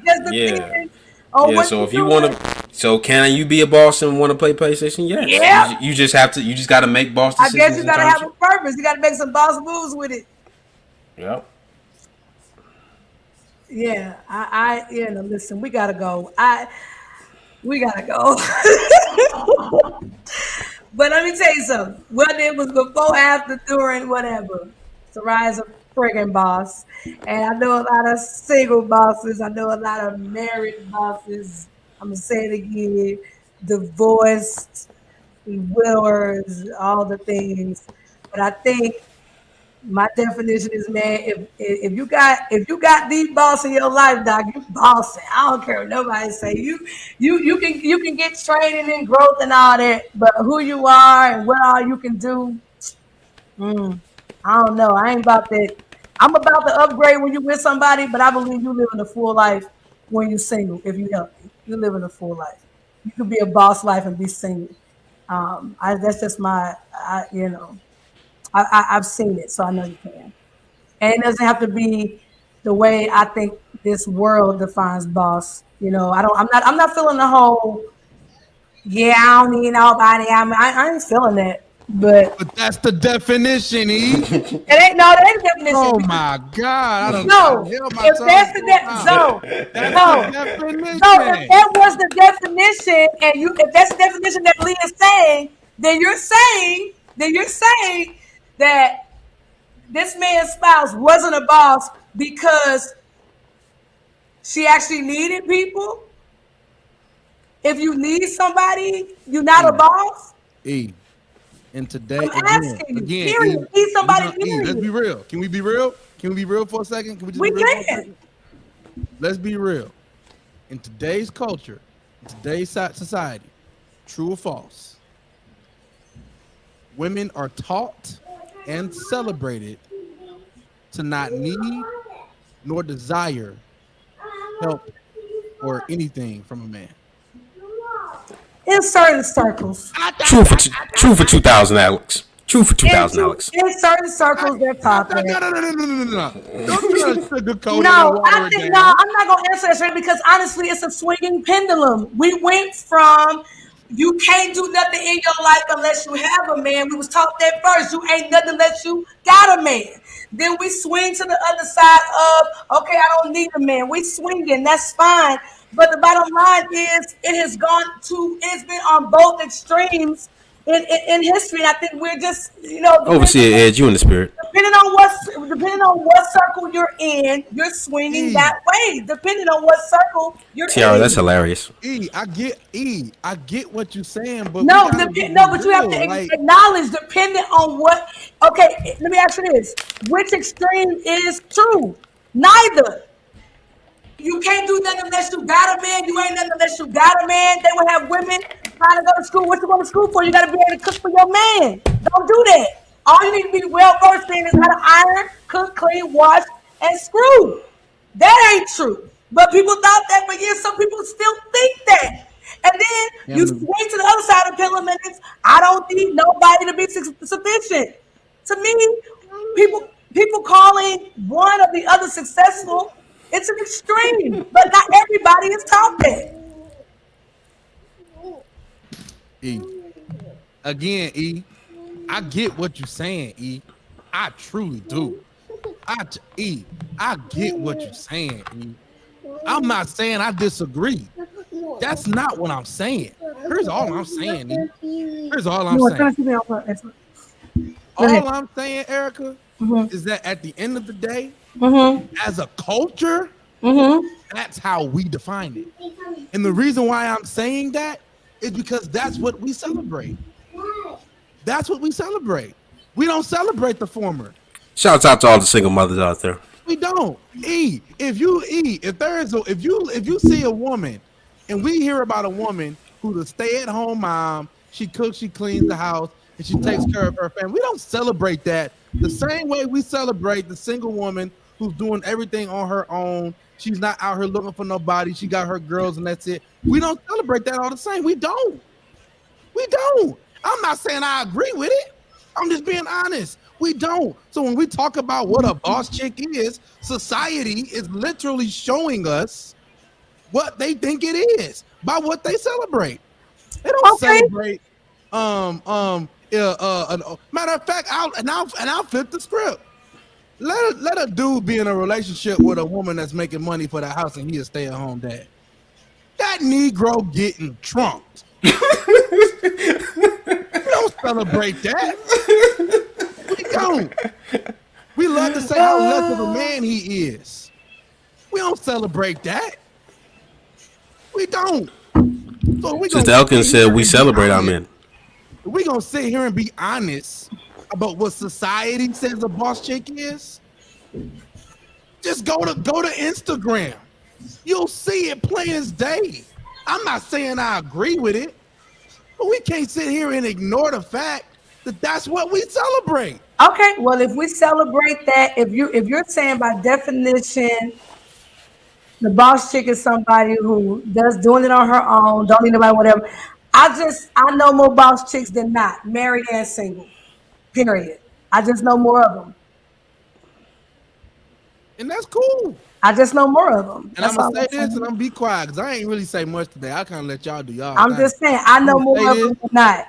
I'm gonna say if this. If that's the definition, I know more of them than not, and I, that mentality. But what I'm saying is, people, even that definition you giving, people have different definitions of that. I just don't. Look, you're right. It's not absolute. I just to me. But it's not. Okay.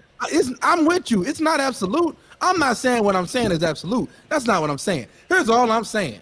All I'm saying from a general standpoint, when we see society talk about a boss chick, we have to be, I guess when we see that term, it is synonymous with what we celebrate when we describe or when we iterate what a boss chick is. So when you say, well, what's the definition of a boss chick? My thing to you is, it's easy to know in general what the world sees as the boss chick by looking at what they celebrate and what they call a boss chick. Now, I'm not talking about me and you.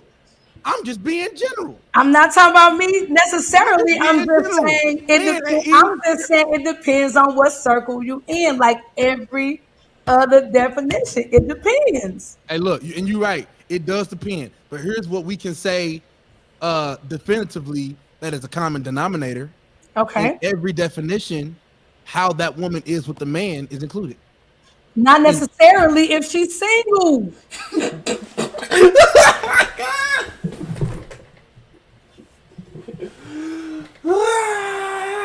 What do you mean how she is with the man? What if there's not a man in her life? But that's what I'm saying.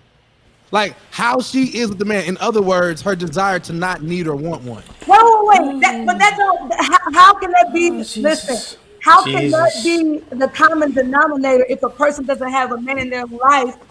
Not because they don't want a man, but because they just don't have one. Like, what are you talking about? There are plenty boss women that want a man, don't have one. So what are you saying? And why don't they have one? Because they haven't found the right one, because the right one hasn't found them, because they haven't connected with them yet. Like, what do you mean? There are a million reasons why somebody's not married yet. What does that mean? I ain't talking about marriage. I ain't talking about marriage. You don't. Or have a guy that. I ain't talking about that. They don't want to settle. They don't want to settle, Fonzo.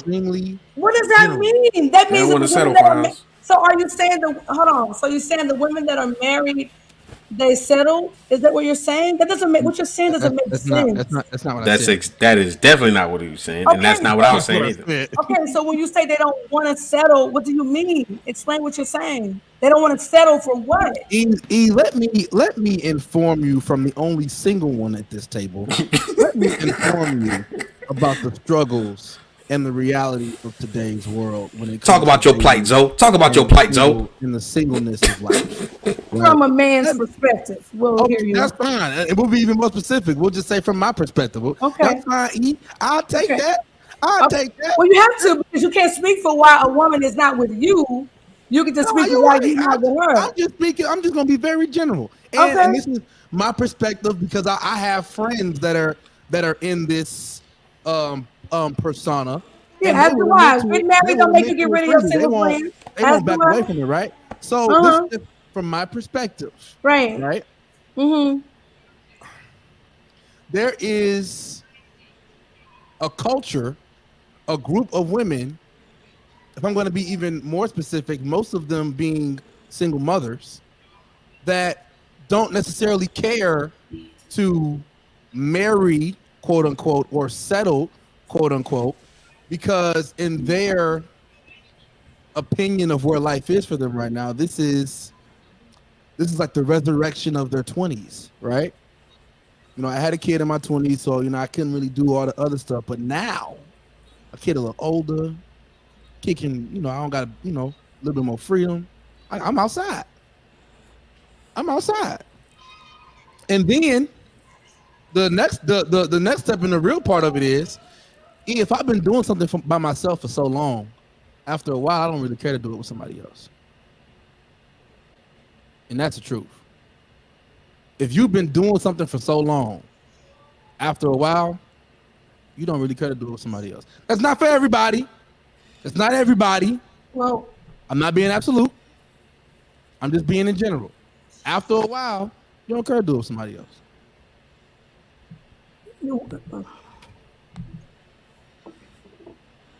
And that's the majority consists from the single moms in your life?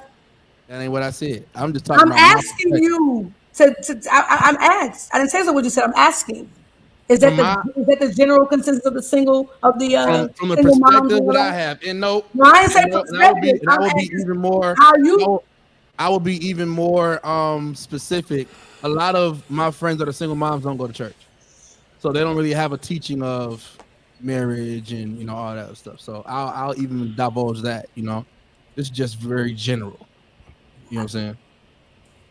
Yeah, I'm not even talking about going to. I'm talking about single women that are mothers. Single women who are mothers. Mm-hmm.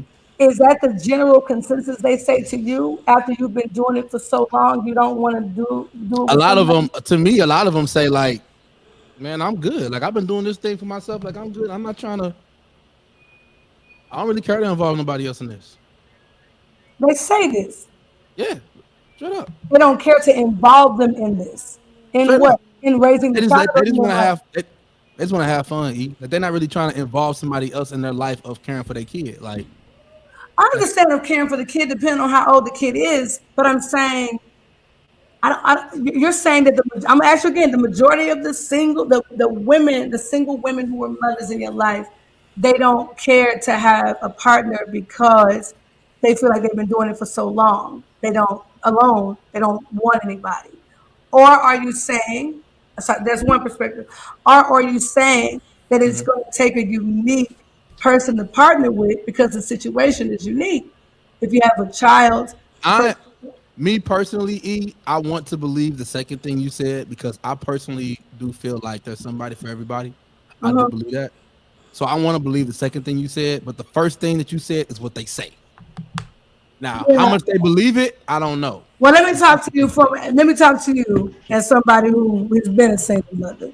Go ahead. We got all kind of defense mechanisms. We got all kind of things we say because we don't waste time feeling needy, because how you say people got consensus for people. Like if you're a boss chick, we think this. If you're a single man, we think that. If you're a stay-at-home mom, we think that. You're a stay-at-home dad, we think that. Well, when you're a single mom, people have in their mind what they think about you too. And one of those things is that you're needy and you're looking for somebody to help you raise your kid. So we have all kind of defense mechanisms and things we say so that we don't appear needy. But I believe that when healthy, God created us for connection and partnership. And I think that people do want somebody, whether single, married, all the things. I mean, single or single mom or single dad or all the things. So I just think, I think that it takes a unique partner. I think it's going to take, if you have a unique situation, it's going to take a unique partner. I do think that. I don't care what it is. If you have a situation, it's unique. If you have a woman making way more than a husband, so it's going to take a unique person to be okay with that. It's going to take somebody saying, "It's yours is mine, mine yours." What we talking about? So that's an any. If you got somebody who had a spouse to pass away, and you're gonna get in there, it's gonna take a unique situation. You're gonna have to vibe with that because in essence, they were in love with the love of their life, and if they were still here, they'd still be with them. So it's unique. But if you want to love who they are now, and be with them, then there's that. So there are lots of reasons why people are single. I don't think all of them feel like they don't need somebody. I think most people want somebody. I just think they want somebody that's not going to hold it over their head that they make more money than them if it's a man or belittle that other person if it's a woman or whatever. I think they just want somebody that's going to be fair and love them. So that was beautiful, Erica. There's that.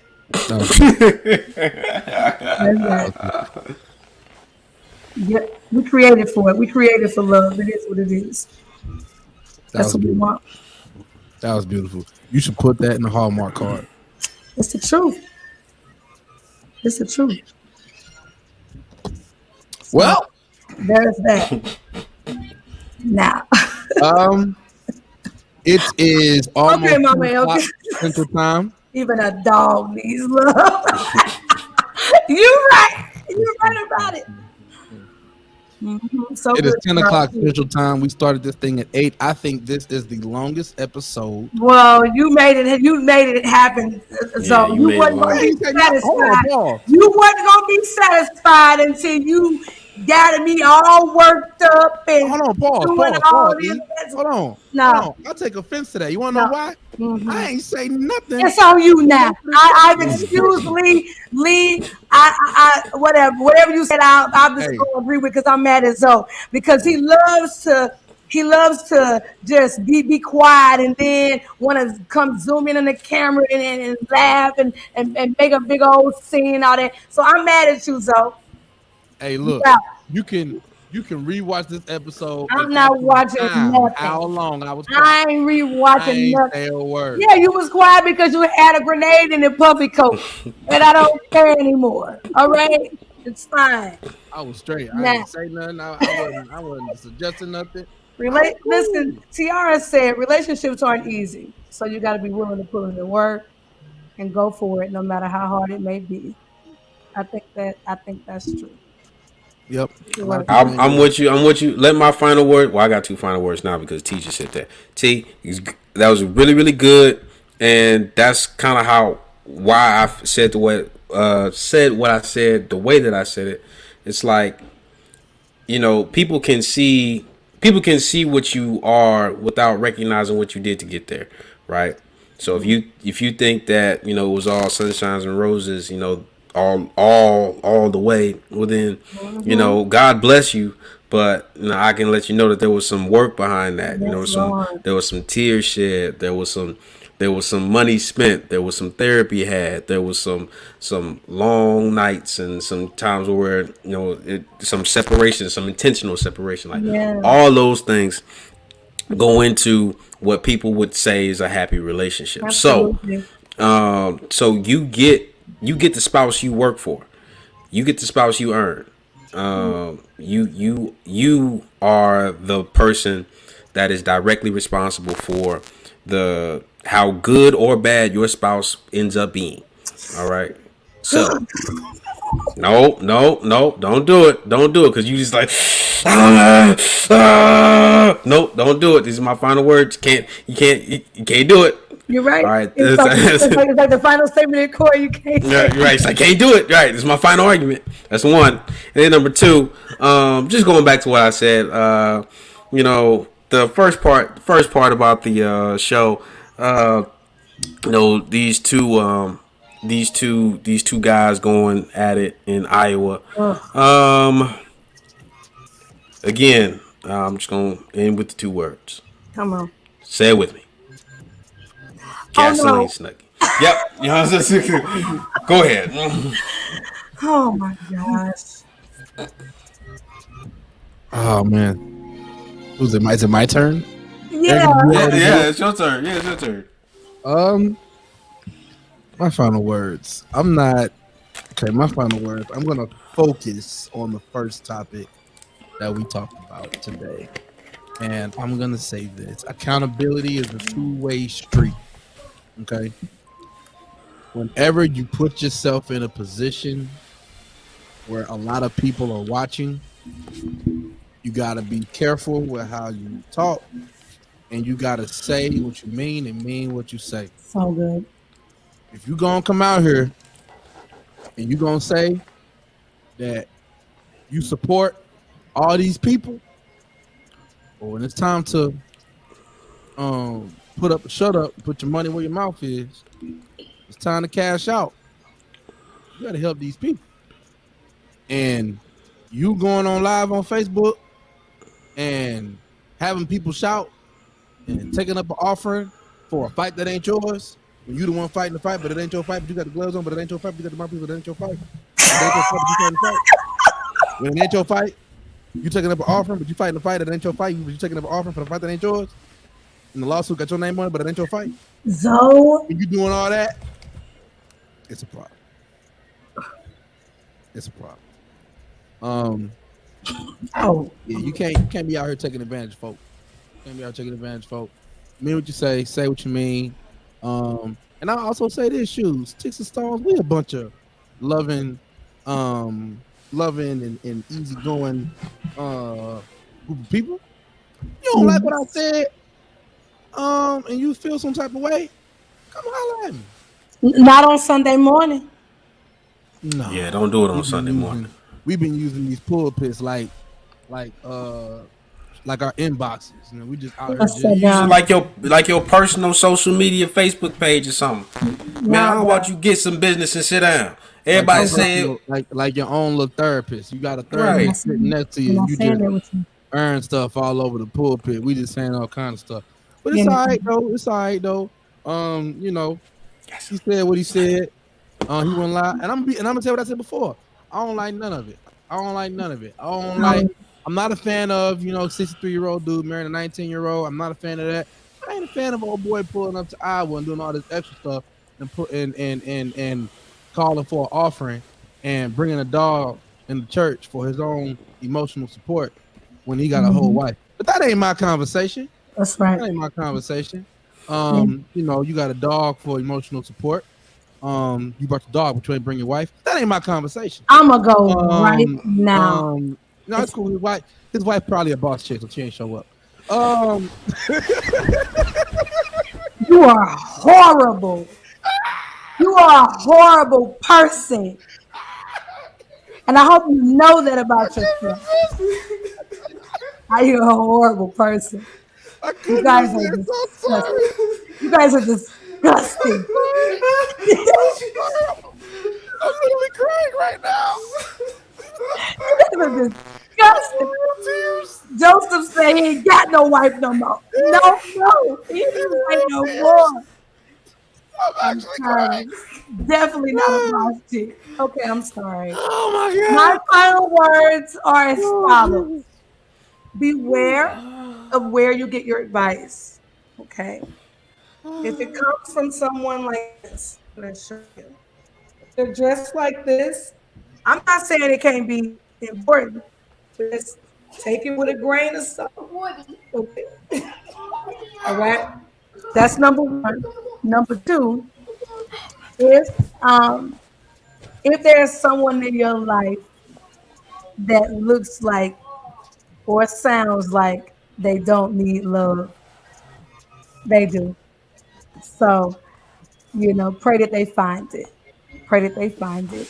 Whether sometimes you ain't the one to give it to them. Oh my Lord! Sometimes you ain't the one. Come in on somebody's final words. Where you go? My bad. I thought I was muted. Right now. I thought I was muted. Right now. I thought I was muted. My bad. And we saw you fall out and put your foot in the camera too. Yeah, my stomach hurt.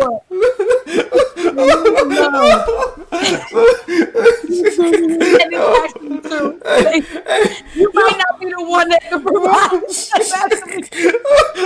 You can pray that they find it, okay?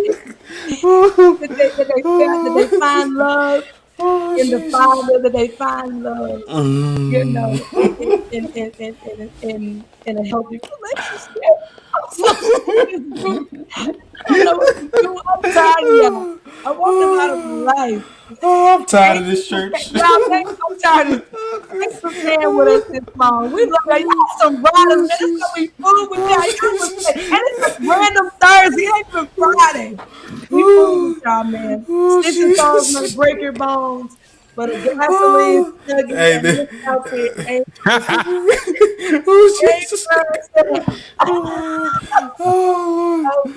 Yo, my stomach hurt for real. My stomach hurt. Hey, get out. I am crying right now. Oh my God. Get out of here, man. Kill the live, man. Kill the live. Yeah, get out of here. Hey, look, before I kill this thing, just remember, y'all, we're not going to be on LSC Official for long. Make sure you subscribe to the Sticks and Stones YouTube channel. We will only be on LSC official and Lottie Stone Facebook for limited Limited time, y'all. It's about to come to an end. Just go on over there to the Sticks and Stones YouTube page. Follow us on Instagram at SNS_. Please, we want y'all there. We want y'all to continue these conversations. We're gonna post a few clips. We want you guys to let us know what you thought, because we get to see your comments, but some of y'all don't really comment in this platform. So we want to know what you think. Go over there and let us know. The link is in the comments. The link is in the comments to the YouTube channel. Please, please, Auntie Yvette, please. We will not be on LSE, YouTube, and Facebook for long. So please make sure you subscribe. Sister Harbor, hashtag Pickleballs. We out of here,